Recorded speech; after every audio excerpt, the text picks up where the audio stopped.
मैं हूं Madan Lal, 1983 world cup champion. मैंने बहुत फर्स्ट क्लास क्रिकेट खेला है और कवर भी किया है। और अब मैं एक नए वेंचर के साथ आ रहा हूं जिसका नाम है क्रिकेट अड्डा। और क्रिकेट अड्डा में सबसे पहला इंटरव्यू कपिल देव जी का। और कपिल देव जी, मैं आपका स्वागत करता हूं।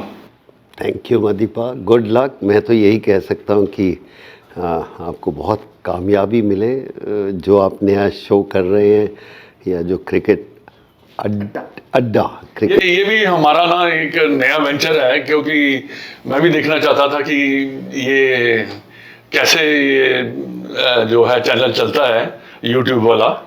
और सबसे पहले तो मेरा सवाल ये है आपसे कि आपने इतनी क्रिकेट खेली है, तो अब गोल्फ कैसे कि इतना बड़ा क्रिकेटर लेजेंड और suddenly turn around two golfer. आप तो क्रिकेट में बहुत कम इन्वॉल्व होते हैं, रीजन? नहीं, आई थिंक आपका मेरा पैशन था, मैंने अपना पैशन पूरा किया एंड मूव ऑन। ज़िंदगी में आगे नहीं चलोगे तो सीखोगे कहाँ पर। कुछ लोग हैं जो मैं मानता हूँ, Bishan Singh Bedi, Sunil Gavaskar, Ravi Shastri, you can say Richie Benaud, Tony Greig, उन्होंने एक ही काम किया है, क्रिकेट खेला है और क्रिकेट के बारे में बात की है। मुझे थोड़ा सा अजीब लगता है, मैं कहता हूँ कि ज़िंदगी में और भी बहुत कुछ देखने को है, बहुत कुछ करने को है। शायद जो आपका प्रश्न वो था कि क्यों क्रिकेट, अगर क्रिकेट छोड़िए कुछ और होता तो शायद बार में बैठा होता, ड्रिंक कर रहा होता, कुछ और काम कर रहा होता, कुछ नहीं। बट आप फॉलो तो करते हो ना क्रिकेट को? जितना मुझे सही लगता है। हाँ, कोई यंगस्टर आता है तो उसको उस समय बड़े गौर से देखता हूँ लेकिन एक बार देख लिया तो फिर I like to move on. Sir, सामने में चैंपियंस ट्रॉफी है और फॉर्म के लिए स्ट्रगल करते हुए कप्तान है, जो फॉर्म अभी कुछ दिन से उनका चल नहीं रहा है, पैर जमाने की कोशिश करते हुए कोच हैं। इन सब के बीच संभावनाएं कैसी दिख रही हैं सर आपको? कुछ नहीं पता चलेगा, देखेंगे और एंजॉय करेंगे। उम्मीद करते हैं जो बड़ा प्लेयर है वो वापस फॉर्म में आए, जल्दी से जल्दी आए। और कोच के लिए भी यही कहेंगे कि गुड लक। समय चाहिए, एक नई पोजीशन में जब आते हैं तो उसके लिए हाँ, समय साल कम नहीं होता, लेकिन परफॉर्मेंस के ऊपर शायद सारा देश रुका हुआ है कि कब अच्छी परफॉर्मेंस आएगी। तो उम्मीद करते हैं कि बेहतर परफॉर्मेंस आए। हाँ, क्रिकेट अच्छी नहीं खेली पिछले एक साल से, न्यूजीलैंड से घर में हारना वो थोड़ा तकलीफ़ का मामला था, लेकिन बीच में अच्छा क्रिकेट भी खेला। टीम थोड़ी सी बिखरी हुई है, जब कप्तान की फॉर्म नीचे जाती है तो थोड़ी बहुत मुश्किलात तो आती है। मेरा सवाल ये था कि जब हम अच्छा नहीं करते, ऑस्ट्रेलिया ने हमने सीरीज हारी है, पर हमारे जो दर्शक है वो बहुत ज़्यादा निराश हो जाते हैं। और आजकल सोशल मीडिया का ज़माना है तो इतना ज़्यादा उनको ट्रोल किया जाता है। क्या वो अफेक्ट कर जाता है अपने प्लेयर्स को? मैं नहीं जानता कितना करता होगा, क्योंकि मैं इतने पास से नहीं जुड़ा, लेकिन सोशल मीडिया ने अपना काम करना है। ओनली एक चीज़ ही कहना चाहूँगा कि एक्सपेक्टेशन हमारी बहुत बढ़ गई है, क्योंकि पिछले कुछ सालों में क्रिकेट भी बहुत बेहतर खेली है, और जब अच्छा नहीं खेलते तो एक्सपेक्टेशन इतनी ज़्यादा होती है। आप अपने आप को तो गाली या गलत नहीं बता सकते, तो आपका गुस्सा टीम के ऊपर निकल जाता है। हाँ, टीम ने भी अच्छा नहीं खेला, जायज़ है, लेकिन जब भी आप किसी को क्रिटिसाइज़ करते हैं, इस तरीके से क्रिटिसाइज़ होना चाहिए कि नॉट बिलो द बेल्ट। अब करो क्रिटिसाइज़। मैं भी कहता हूँ कि कप्तान नहीं अच्छा खेला तो नहीं अच्छा खेला, कोई इसमें नहीं, लेकिन उसने हमें कितनी जीतें दिलाई हैं, कितनी अच्छी परफॉर्मेंस दी है, उसके बारे में भी चर्चा होनी चाहिए। हाँ, अब हर एक इंसान का वक्त आता है, समय आता है, और लगता है कि अगर इस तरह की क्रिकेट खेलेंगे, रन नहीं बनाएंगे तो ज़्यादा देर नहीं खेल पाएंगे। सर, मतलब एक अजीब बात है ना सर कि कुछ महीने पहले ही हमारी टीम T20 वर्ल्ड कप जीती, और उस समय देश में कितना जश्न था। हर कोई कह रहा था कि अब हमने चूंकि वर्ल्ड कप जीत लिया है और इतने दिनों बाद जीता है तो शायद अगला कप जीतने में मुश्किल ना आए, शायद हम दुनिया पे राज करें। लेकिन उसके बाद ये थोड़ा सा फॉर्म ढला, खिलाड़ियों का भी शायद थोड़ा इजी हो गए या जो भी हुआ, लेकिन टीम पे इतना प्रेशर डालना लगता है कि वाजिब है, क्योंकि मीडिया की तरफ से तो प्रेशर तो बहुत पड़ रहा है सर। पर इज्जत भी बहुत मिलती है, इसमें क्या है? जब यही प्लेयरों को इतनी इज्जत, इतनी मान, जब अभी वर्ल्ड कप जीत के आए, बॉम्बे में जगह नहीं थी, धक्कम धक्की ऐसा था कि मैंने कभी ज़िंदगी में नहीं देखा। आप लोगों को भी टाइम हुआ था ऐसा? हाँ, बट इस तरह की रिसेप्शन जो मिली है वो इज्जत भी मिलती है। जब आपके प्लेयर नहीं बेहतर खेलते तो फिर यकीनन क्रिटिसिज्म होता है। वही मैं कहता हूँ कि इज़्ज़त इतनी ज़्यादा ना दो कि वो हैंडल ना कर सके, और आप क्रिटिसाइज़ बिलो द बेल्ट ना करो, ये मेरी सोच है। अब भारतीय टीम जो है आईसीसी ट्रॉफी खेलने जा रही है, और आपको क्या लगता है कि लास्ट टाइम तो हम फाइनल में पहुंचे थे, पर अब हम पाकिस्तान के खिलाफ जाकर हार गए, तो आपके क्या थॉट्स प्रोसेस है कि क्या? देखिए, ऐसा है कि रीबिल्ड कर रहे हैं, अभी जाने दीजिए, ये मैचेस बहुत इम्पोर्टेंट है जो अभी खेल रहे हैं, और क्या एकजुट बनकर खेल सकते हैं वो सबसे ज़्यादा है। अभी टीम का पता ही नहीं चल रहा कि टीम क्या है, बहुत सारे एक्सपेरिमेंट हो रहे हैं। आजकल इंडियन क्रिकेट में ये है कि मालूम ही नहीं कौन सा प्लेयर आके कब खेल जाएगा। थोड़ा सा जो हम क्रिकेट खेले थे उनके लिए ये सोचना थोड़ा सा कठिन है कि एक आदमी के पाँव जमने चाहिए और फिर उसको देखना चाहिए। यहाँ आकर प्लेयर कह देते हैं हमें नहीं खेलना, वो अजीब सा लगता है। सो ये तब्दीलियाँ आ रही हैं। सिर्फ एक ही चीज़ कहना चाहूँगा आपके इस माध्यम से कि क्रिकेट बोर्ड को स्ट्रांग होना पड़ेगा, उनको डिसीज़न लेने पड़ेंगे। अगर आप एज ए प्लेयर मेरे पे छोड़ देंगे तो मैं तो अपना कंफर्ट देखूंगा। एक एडमिनिस्ट्रेशन बड़ा प्लेटफॉर्म है, उनको देखना है कि इस गेम को किस तरह रन करना है अगले 15 सालों में। सर, एक चीज़ जो आपने बोला है कि बोर्ड को बहुत मजबूत होना पड़ेगा, वो बहुत अच्छी बात है, लेकिन मैंने एक चीज़ देखा है कि बोर्ड जब मजबूती दिखाता है ना तो सारी की सारी गाज गिरती हैं बीवियों पे, वाइफ पे, कि खिलाड़ियों के साथ वाइफ नहीं जाएंगी। अरे भाई, आप कह सकते हो कि क्रिकेटर जाएं डोमेस्टिक खेलें, क्रिकेटर अवेलेबल रहें, लेकिन अभी अभी जो फैसला हुआ ऑस्ट्रेलिया में हारने के बाद, तो सब कुछ यह कि भाई आपके साथ आपकी वाइफ ट्रेवल नहीं करेगी, अब जाके आप डोमेस्टिक क्रिकेट खेलो, प्रूव करो। तो ये डेस्परेट सिचुएशन में डेस्परेट मेजर जैसा है या क्या है ये फिर? नहीं, ऐसा नहीं है। लिखिए, अगर आप विराट कोहली की बात करेंगे या रोहित की बात करें, 12 साल के बाद रणजी ट्रॉफी खेलना ये तो कोई वाजिब नहीं है और कहीं से भी ठीक नहीं लगता। ये नहीं कि उन्होंने परफॉर्मेंस नहीं दी, इसलिए परफॉर्मेंस दें या ना दें, आपको डोमेस्टिक क्रिकेट के ऊपर ध्यान देना पड़ेगा अपनी क्रिकेट स्ट्रॉन्ग बनाने के लिए। तो इसलिए हाँ, कुछ मेजर कभी कभी ज़्यादा स्ट्रॉन्ग आ जाते हैं। हाँ, वाइफ्स का आना कोई गलत बात नहीं है, लेकिन मैं अब मेरे विचारों से, मेरी सोच से ये लगता है कि अगर 1 महीने का टूर है कि पहले 20 दिन कोई वाइफ नहीं आ सकती, फिर टीम एकजुट बन के खेले, आखिर के 15 दिन या 10 दिन वाइफ आनी। अगर 3 महीने का टूर है तो एटलीस्ट 1 महीना प्लेयर अपने आप जुड़ कर इकट्ठे बन के रहें। ये मैनेजर की भी है, ऐसा बाहर से हमें लगता है, लेकिन टीम ट्रैवल इकट्ठी करनी चाहिए, क्योंकि ये टीम गेम है, इंडिविजुअल गेम नहीं है, और टीम इकट्ठी रहनी चाहिए। एक ही फ्लाइट में ट्रैवल होना चाहिए, उससे वो टीम का जो जोश होता है, बॉन्डिंग होती है, वो बहुत फ़र्क लाती है। लेकिन कभी कभी देखने को मिलता है, लेकिन अगर यही आप जीत जाते, या मैं आपके माध्यम से, अगर यही विराट कोहली और रोहित अच्छा खेल रहे होते तो क्या ये रणजी ट्रॉफी खेलते, ये क्वेश्चन मार्क है। तो इसलिए आप परफॉर्मेंस के ऊपर नहीं दो, सिस्टम को स्ट्रॉन्ग करना है। इसीलिए मैं कह रहा था कि सिस्टम स्ट्रॉन्ग होना चाहिए। आप 0 बनाओ या लाखों रन बनाओ, आप सिस्टम के अंदर रह के क्रिकेट खेलो। सर, वनडे क्रिकेट में ना हमारी ताकत ज़बरदस्त रही है, और टेस्ट में हम भले स्ट्रगल करें सर, T20 में चलो अब अच्छा कर रहे हैं, लेकिन 1, 2, 3 मैं आपसे पूछना चाहता हूँ, टेस्ट मैच में क्या स्ट्रगल की है इस साल को छोड़ के? पिछली बार भी हम फाइनल में आए थे, उससे पहले भी अगर 10 टीमों में आप फाइनल में आते तो कोई गलत बात नहीं है। तो इसलिए टेस्ट क्रिकेट हमने बेहतर खेली है।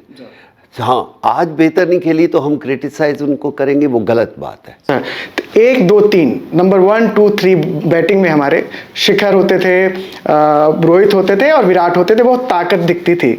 अब चूंकि एक स्ट्रगल का फेज चल रहा है, विराट का भी रोहित का भी, तो क्या ये चीज़ चैंपियंस ट्रॉफी के लिए थोड़ी सी चिंता की?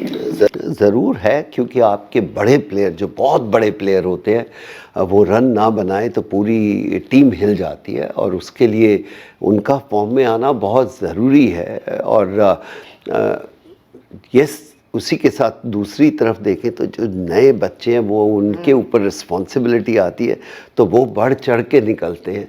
तो ये भी एक समय है कि हाँ, हमारे बड़े प्लेयरों का समय आ गया है। सुनील गावस्कर का भी आया, डॉन ब्रैडमैन का, विविन रिचर्ड का भी आया, सचिन का भी, राहुल का भी। क्या नए लड़के अब आ सकते हैं, कोई वो उनकी जगह ले सकते हैं? तो ऐसे समय है कि हम जो यंगस्टर हैं, क्या वो उभर कर निकल सकते हैं? मैं पॉजिटिव इंसान हूँ, इसलिए हमेशा पॉजिटिव साइड देखता हूँ।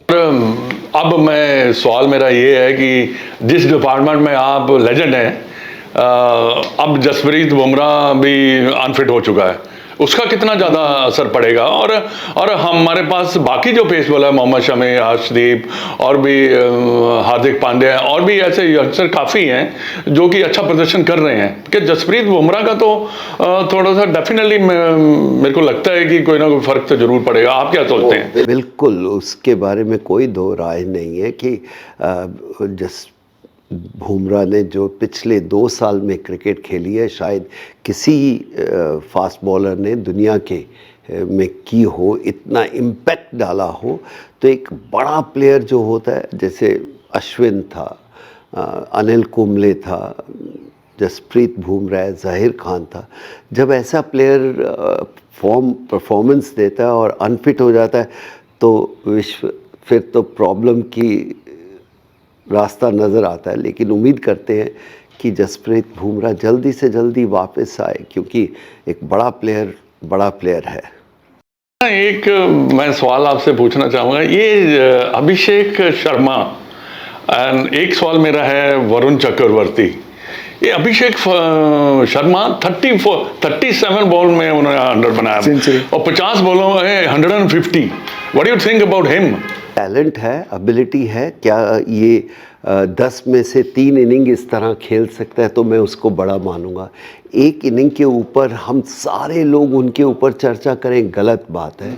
लेकिन अगर ये इसी तरह की परफॉर्मेंस, मैं नहीं कहता कि 30 गेंदों में या 37 गेंदों में ये 100 रन बनाए, लेकिन अगर ये कंसिस्टेंसी इसी तरह क्रिकेट खेलेंगे कम से कम 2 साल के लिए, फिर कहेंगे कि हाँ, ये प्लेयर आ गया है।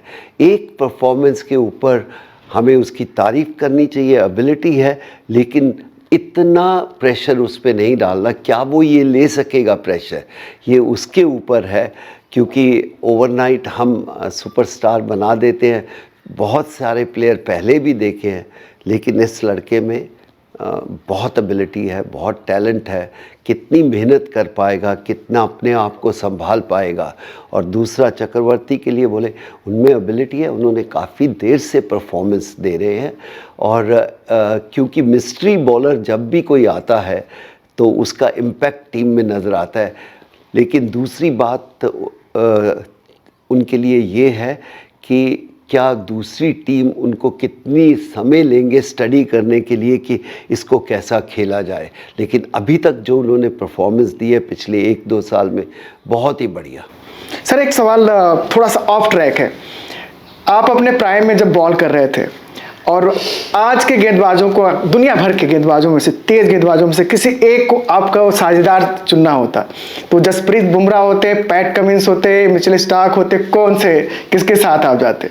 कोई भी हो, मेरे को अपनी बॉलिंग करनी है। लेकिन यस, बुमराह के लिए स्पेशल है, क्योंकि वो विकेट टेकिंग गेंदबाज है। वो किसी टाइम भी आपको ऐसा लगता है कि जब वो बॉल कर रहा है विकेट निकाल सकता है। जो विकेट टेकिंग गेंदबाज होते हैं वो बड़े इम्पैक्ट डालते हैं। जैसे अगर आप वसीम अकरम की बात करो, विकेट टेकिंग गेंदबाज थे।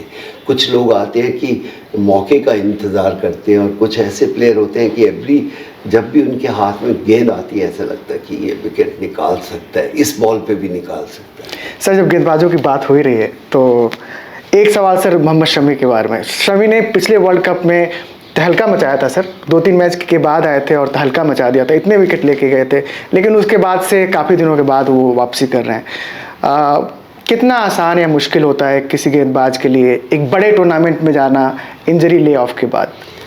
देखिए मुश्किल नहीं होता क्योंकि उनका माइंडसेट बना होता है। हाँ, इंजरी के साथ वापस आना क्या वो इम्पैक्ट डाल सकते हैं, उसको समय लगता है। आपको बहुत सारे मैचेस खेलना पड़ता है। ये बैट्समैन नहीं है, गेंदबाज है। क्योंकि आप अगर 1 साल से गेंदबाजी नहीं की है या 6 महीने से गेंदबाजी नहीं की है और इंजरी से वापस आ रहे हैं, उसको समय लगता है। और यही है कि शमी में बहुत एबिलिटी है। उम्मीद करते हैं कि वो अपनी इंजरी से अच्छी तरह बाहर निकल के आए, वापस इंजरी ना हो। थोड़े दिन और भी लेने पड़े किसी प्लेयर को तो लेने चाहिए, लेकिन इस तरह की जो इंजरीज़ होती है वो हमेशा गेंदबाज के जहन में डर डाल के रखती है। अब मैं ये चाहूँगा कि आप इंडियन टीम आईसीसी ट्रॉफी खेलने जा रही है, तो आप अपनी तरफ से उनको आप अपनी बेस्ट विशेष। बस मैं ये चाहूँगा कि हमेशा चैम्पियंस ट्रॉफी की हमेशा जब भी इंडियन टीम खेले, अभी बाकी मैचेस भी हैं इंग्लैंड के साथ, अच्छी क्रिकेट खेलो। और अच्छी क्रिकेट खेल के अगर आप हार जाते हो, दूसरी टीम आपसे बेहतर खेलती है, तो उसको कोई क्रिटिसाइज़ हमें करने की ज़रूरत नहीं। गंदी क्रिकेट खेल के जीतना, फिर आप सिर्फ जीत देखते हो, अपनी क्रिकेट को नहीं देखते।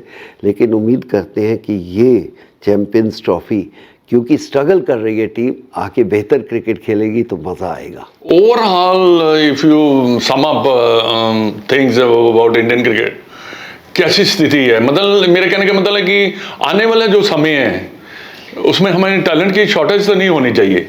टैलेंट की शॉर्टेज बिल्कुल नहीं है अगर देखा जाए। देखिए आज हमारी उम्मीदें बढ़ गई हैं, और क्रिकेट बोर्ड की यहाँ पर मैं तारीफ़ करना चाहता हूँ कि उन्होंने बहुत अच्छी क्रिकेट ऑर्गेनाइज़ की है कि इस तरह के प्लेयर निकल कर आ रहे हैं। आज रीहैब जो बेंगलोर में बनाया बहुत ही बढ़िया है।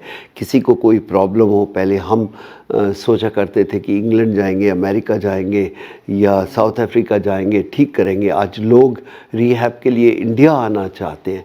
तो फैसिलिटीज़ तो हमें दे दी है, और प्लेयरों में जो कॉन्फिडेंस आज नज़र आता है वो बहुत बढ़िया। लेकिन जब भी कोई टीम 1-2 प्लेयरों के ऊपर निर्भर रहती है तो आप जीत नहीं सकते। जब टीम की तरह खेलोगे तो ही जीत पाओगे। तो उम्मीद करते हैं चैम्पियन ट्रॉफी टीम की तरह खेले, 1-2 प्लेयर के ऊपर निर्भर ना रहे। 1-2 प्लेयर इम्पॉर्टेंट होते हैं, लेकिन टीम उससे ज़्यादा इम्पॉर्टेंट होती है। सर इम्पॉर्टेंट होने की बात आपने की तो हमने देखा कि हार्दिक पांड्या, उनके साथ शायद बहुत अच्छा सलूक नहीं हुआ बीच के दौर में कि वो T20 के कप्तान पहले घोषित कर दिए गए थे, फिर आपने सूर्य कुमार को बनाया। चलिए आपका डिसीजन जो भी, लेकिन बड़े वाइटल हो जाते हैं। T20 वर्ल्ड कप जिताने में उनका बड़ा किरदार रहा।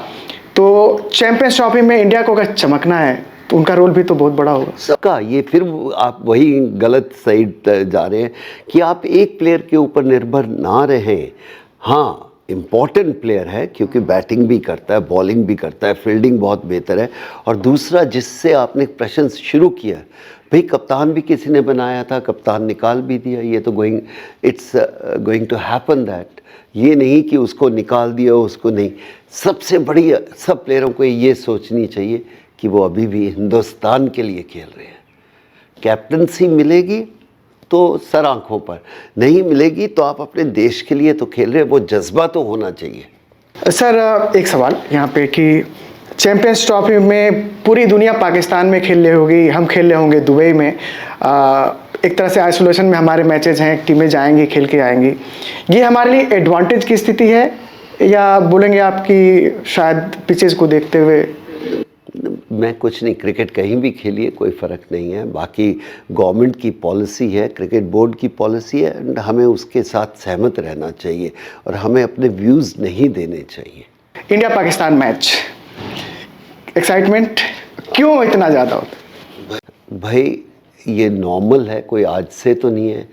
क्योंकि जब आप एक ही घर में पैदा हुए, अलग हुए, तो फिर वो जोश बन जाता है कि मैं दूसरों से हार जाऊं, लेकिन अपने, आप कह सकते हो भाई, आप कह सकते हो कि इनके साथ जुड़े थे, इकट्ठे थे, और जब वो अलग होते हैं तो उसके बाद औरों से हार जीत हो जाए, लेकिन उनसे हारना शायद अपने आप को मंजूर नहीं होता। जैसे ऑस्ट्रेलिया का इंग्लैंड का होता है, वो किसी से हार जाए, जब ऑस्ट्रेलिया इंग्लैंड खेलती है तो उनमें लगता है, क्योंकि वो एक ही जगह से आए हैं और अलग हो गए, और उसके बाद वो जो जुनून आता है वो तभी जुनून आता है।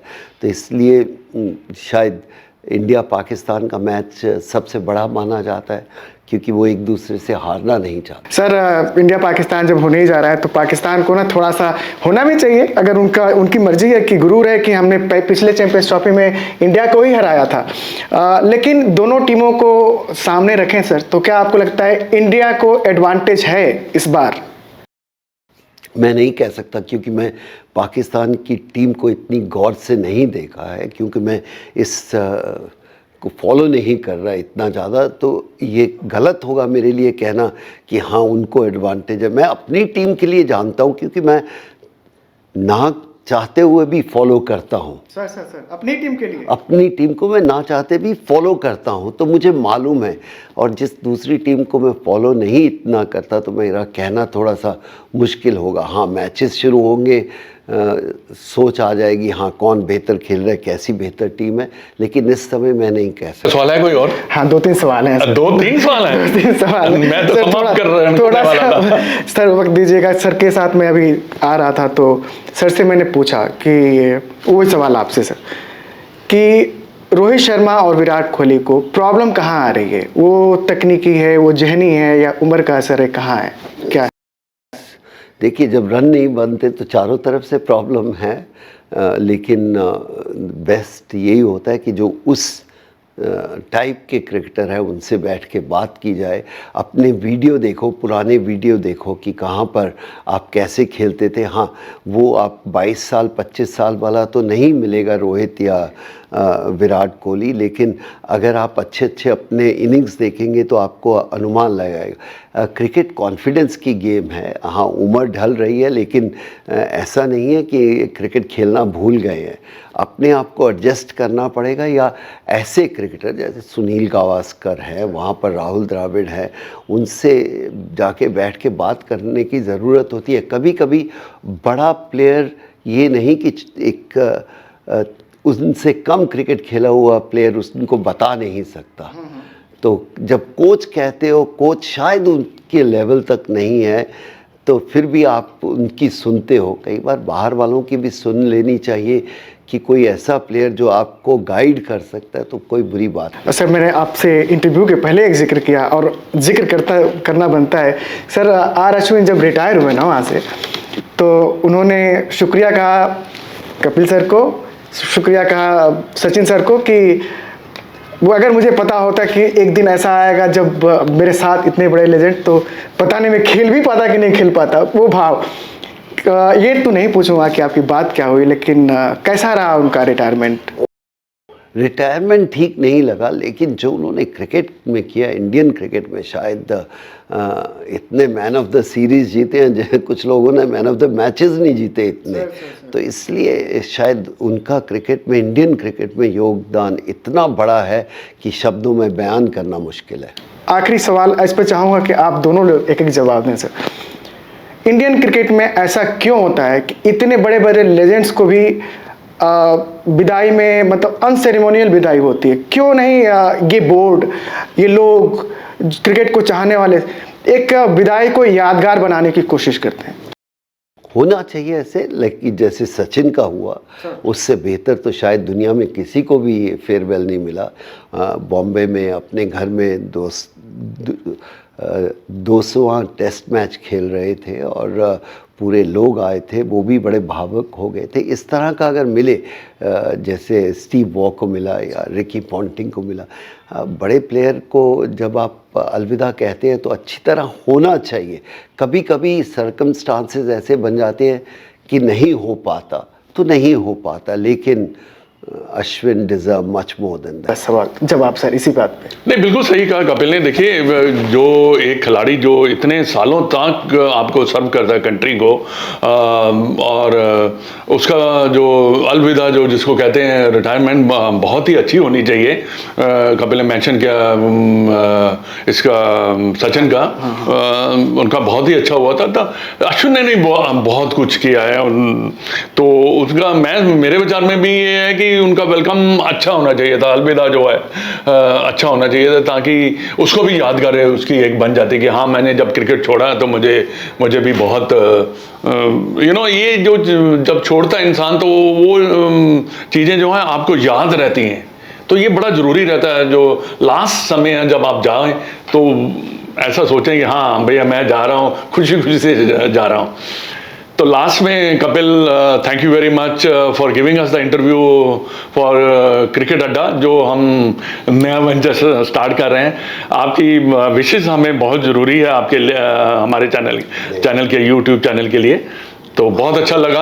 ये मेरा भी पहला इंटरव्यू था as a host.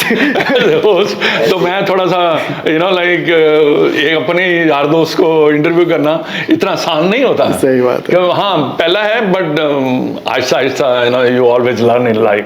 Thank you very much once again. आपको मुबारक, बहुत बहुत मुबारक।